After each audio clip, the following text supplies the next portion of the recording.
The purpose of this video tutorial is to describe new tendon modeling tools and features in Adapt Builder 2017.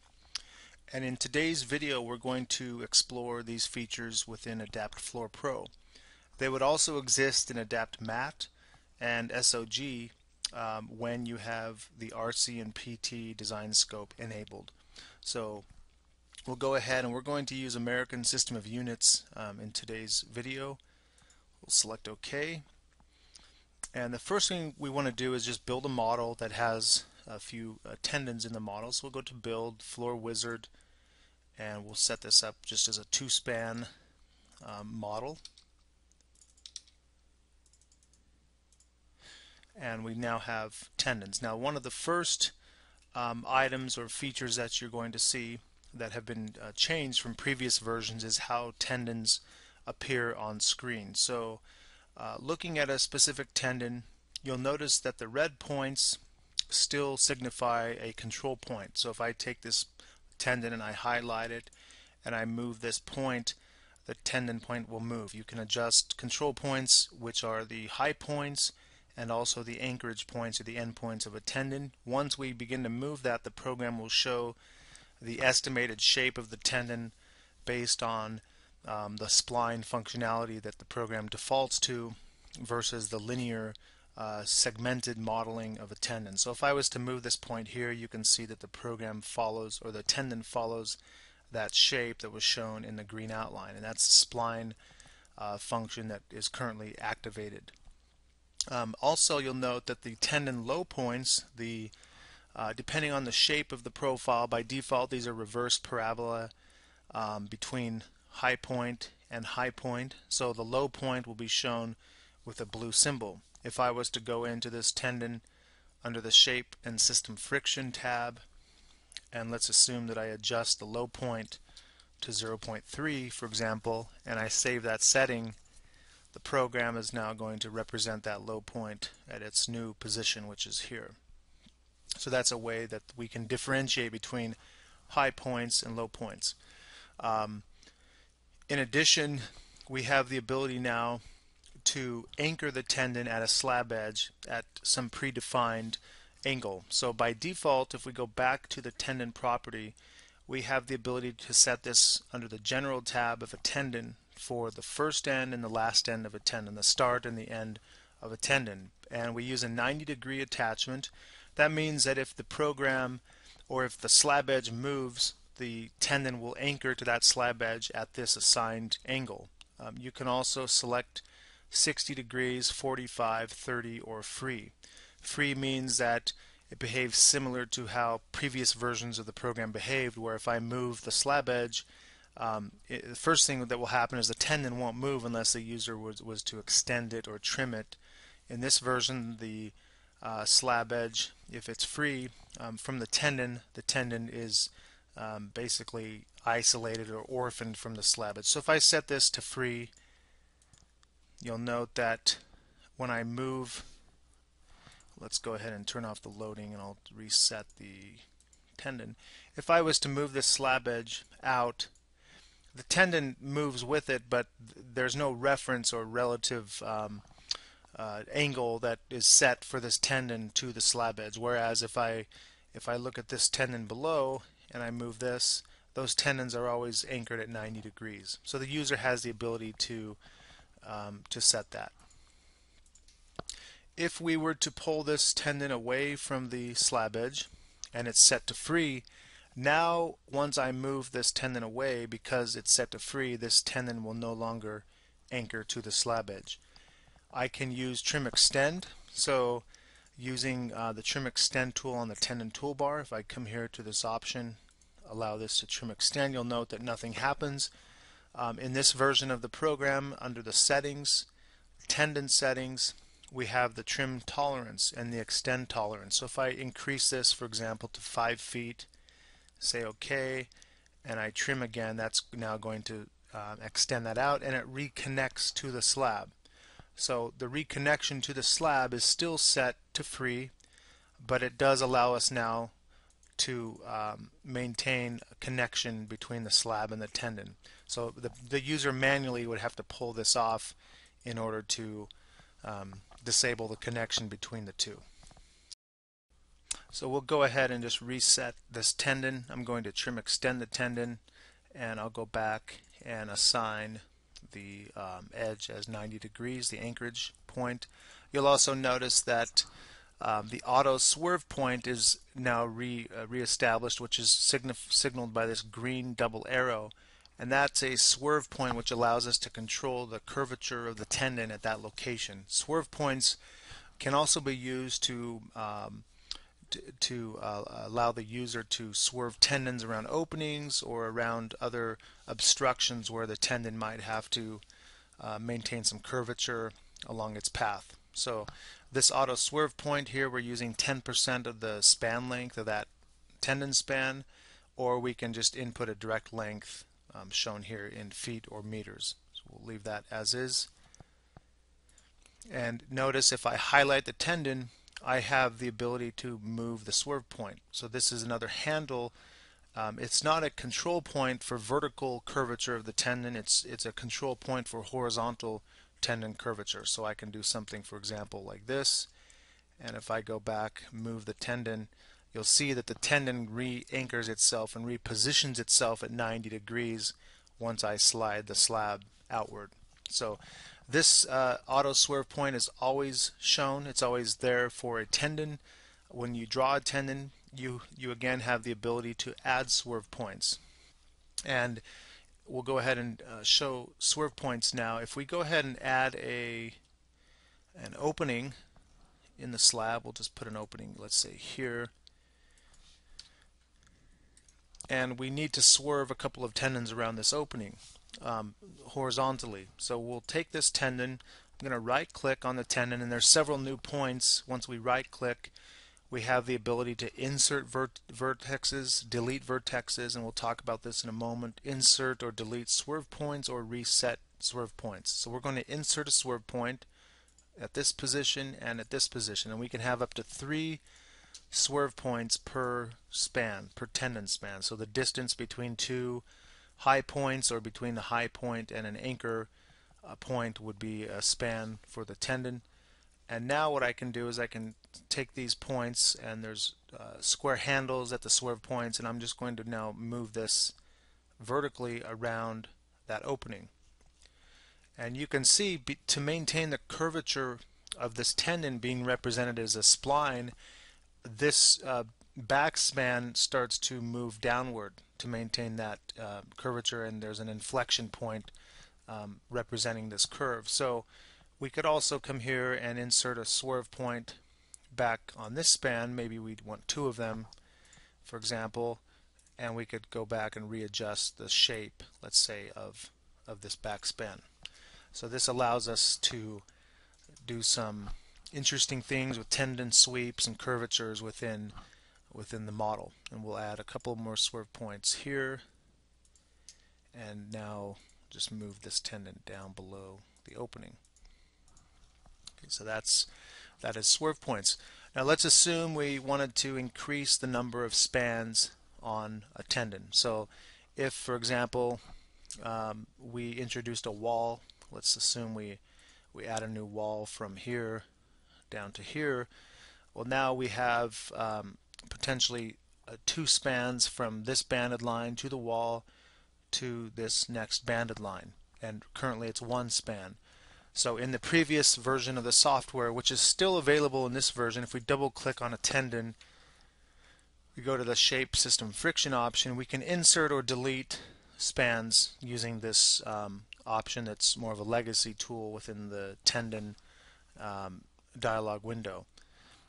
But what we'll do is we're going to use the option to add a vertices. So if I select this, or to add the vertices, if I select this tendon, I have the ability now to insert a point, which inserts a new control point for the tendon. So I can select this option, and if I select the handle here, you can see that I now have a new high point at this wall. And so I could go through each one of these tendons and easily change them graphically versus going into the tendon dialog menu to add that high point. In addition, you see I just added another high point here, and I may not want that, so I could always delete a point here. You'll notice also when I select a tendon, this allows me to delete and insert swerve points, so there's dual operation here as well for swerve points. I can also select a tendon, right click, insert a vertex, and that gives me the same functionality as what was just shown. So now if we double click on this tendon, we have this extra high point that's been added over this wall. Now with relation to tendons, there's been a new tendon setting dialog window under settings, tendon settings. This allows us to show the spline mode. This is active by default. I can show control points three-dimensionally, so what that means is if we go to a three-dimensional view, those control points are shown by a symbol that is represented in both axes, and the same thing is there for swerve points. It's just easier for the user to see those tendon points in this format. Going back to tendon settings, we showed the trim tolerance earlier.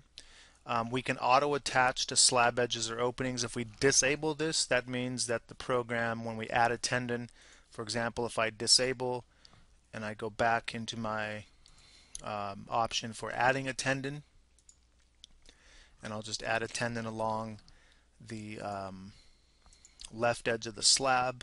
I'll start, let's say here, and I'll run this just back to here. Notice in this case there's no red, or excuse me, blue X, which signals that it's being anchored to the slab edge. So I disabled that option, and this is more in tune with what a user might have expected in the previous version, 2016. Okay, so I'll go ahead and turn that back on. Auto control slab edge angle. So if I turn this off, auto control active, this controls the placement of the swerve points on the ends. So if I again create a new tendon, it's not going to create this auto swerve point at the end of a tendon, or it will create it. So this just gives the user the ability, once you start to draw tendons, these are the settings that are used to place that swerve point automatically at the end of the tendon. Minimum cover, if we wanted to input a minimum cover for a tendon, this is shown here. We can export tendon segments in the IMP file now. So if you wanted an IMP file to contain tendon data, we have the ability to export the tendon data in that IMP. So if I select this and say OK, and let's say I wanted to share this model with a coworker who is going to use the IMP format to rebuild the model in a new instance of the program, we can go to File, Export IMP.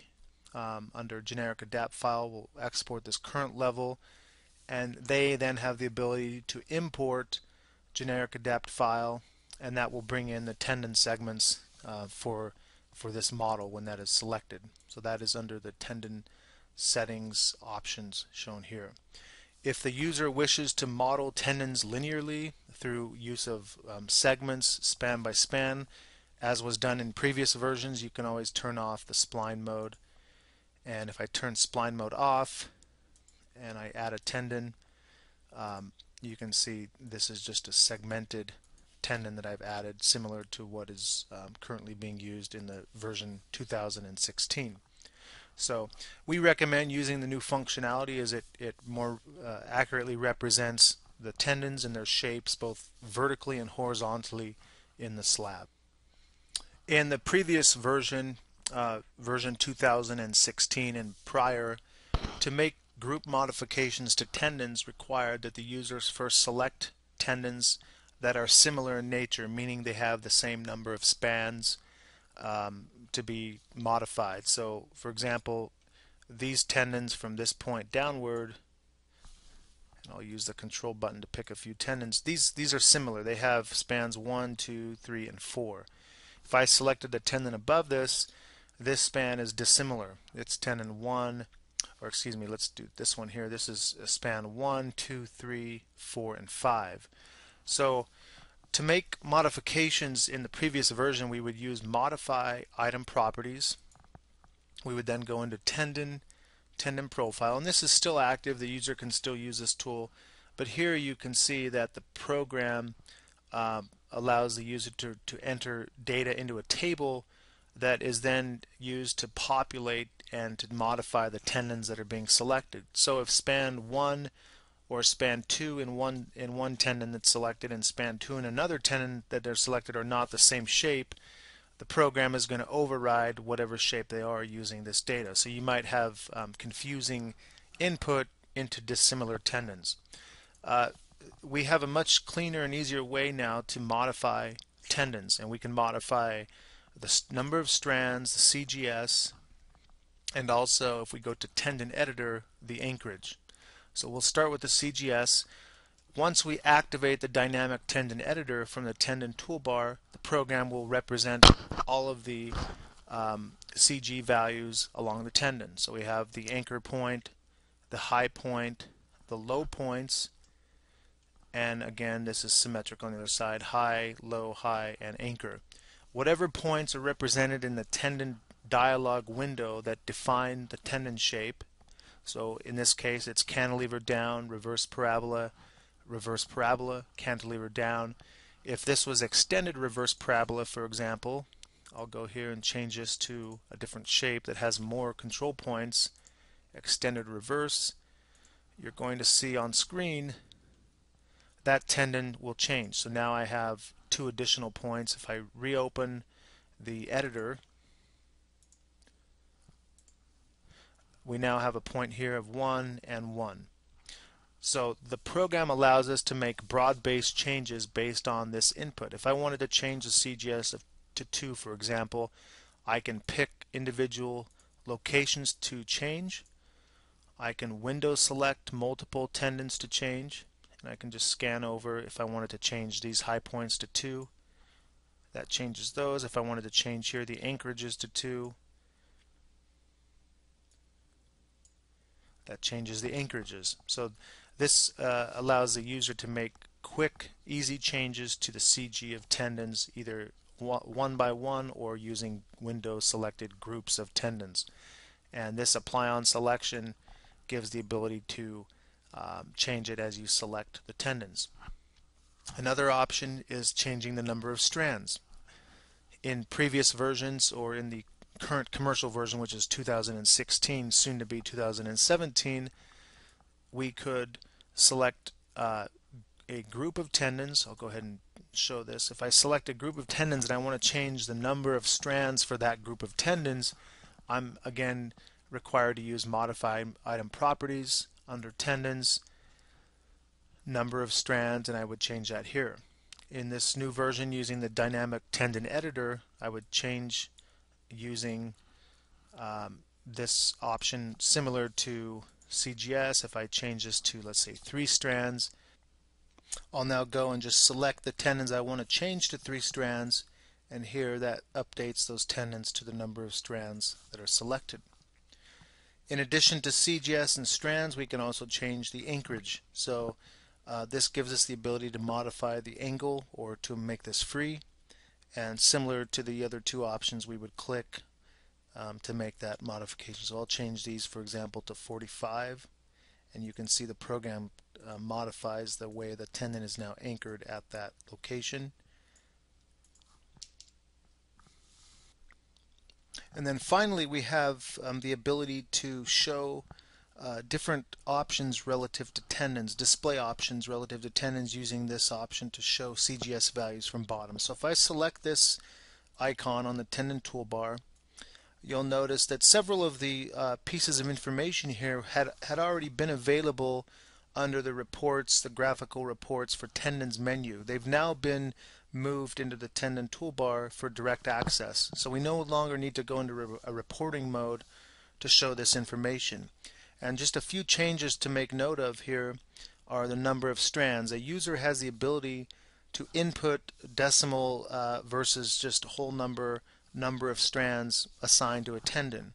If we use number of strands, the program will report those as decimal or rounded up. So showing, for example, the number of strands here, if I make a modification here for this tendon, let's say to 3.23, and make that change, You can see that's now shown as the true input reflective of what we just modified. Um, if we change this to round it up and say OK, that now rounds up to 4 strands. So that's one of the new items in this input. We also have the ability to show different control points, inflection points for a given tendon, swerve points, shape parameters, and so on. So one of the new features here is the inflection points. If I show the inflection point graphically, you'll see that it comes in as a gray point, and this shows us that inflection point here on one end and here on the other. I can also show the height associated with that point. So looking at this inflection point height, if I enable that, that will show what the actual value is for a given tendon. If I take this tendon, for example, and I modify the inflection point to 0.2 times that span length on either end, the program will update that, and that will be reflected here as value now of 3.6 versus 2.8. So this just gives us more information related to tendons within a model. And all of this information can be exported in CAD format for purposes of displaying it on drawings or for shop drawing related purposes. The program also has a great new feature which shows us horizontal curvature ranges. And this is a feature which allows the user to know where we would need to place hairpins for a given tendon if the curvature exceeds one of these ranges. So for example, we have less than 1 to 12, 1 to 12 to 1/8, 1/8 to 1/3, or 1/3, and then greater than 1/3 for the different slopes related to the curvature of a tendon. If I turn this on, and before we do that, I'll go ahead and I'll make some tendons which have some severe sweeps here in this model. I'll just create a new slab, and I'll draw a few new tendons, and we'll make these tendons exaggerated for the purpose of showing that sweep. Now notice these are not shown as in spline mode, so I need to go back to settings and just turn spline mode back on, and then I'll bring this tendon back into the screen, and I'll create another tendon that has less severe slopes. This might be more accurate in terms of how it might be shown in a real slab design. So if I go back to the display options and I show the horizontal curvature, these color codes are relative to, again, the curves and how significant those curves are. So you can see along this line we're basically okay. We have an area here that's a small warning zone where we might have to consider hairpins depending on our standard details. This spline here, though, this curved tendon, has some significant regions that have severe curvature, which would require hairpins. Now I can go ahead and modify these shapes, and I'll go ahead and turn off the inflection points, and I'll use my control points to modify this. So if I change this, and I'll change this one also, you can now see that updates on the fly. So we have a portion of the tendon now that it's okay, and then another portion that would require hairpins.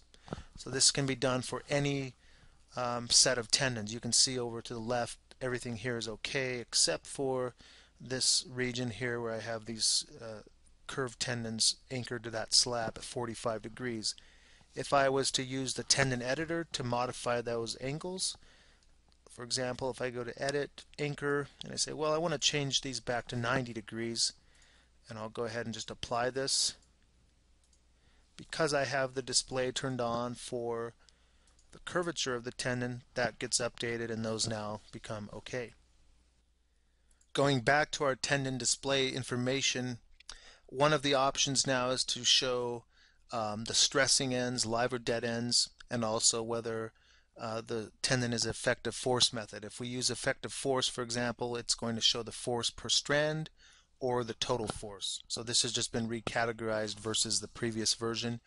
It's important to note that even for tendons set to effective force, the user has the ability to set live and dead ends. And this is really meant for graphical purposes, but if we go to the stressing tab, you can set the first and last end anchorage shown here. This was not available in the previous version in this particular tab or format. So looking at the display of that, if we turn on the stressing ends live and dead, the program will just show and reflect those arrows for live end, and here it's live. We have double arrow on for the tendons. I'll turn off this curvature color coding. The last thing we'll show under the stressing, when you have a calculated option set for a tendon, when the program calculates explicitly the elongations and the friction and seating losses, plus the lump sum loss for post-tensioning long-term stress, now the program has the ability to show the calculated force as a basis of average force along the length of the tendon, minimum force, or maximum force.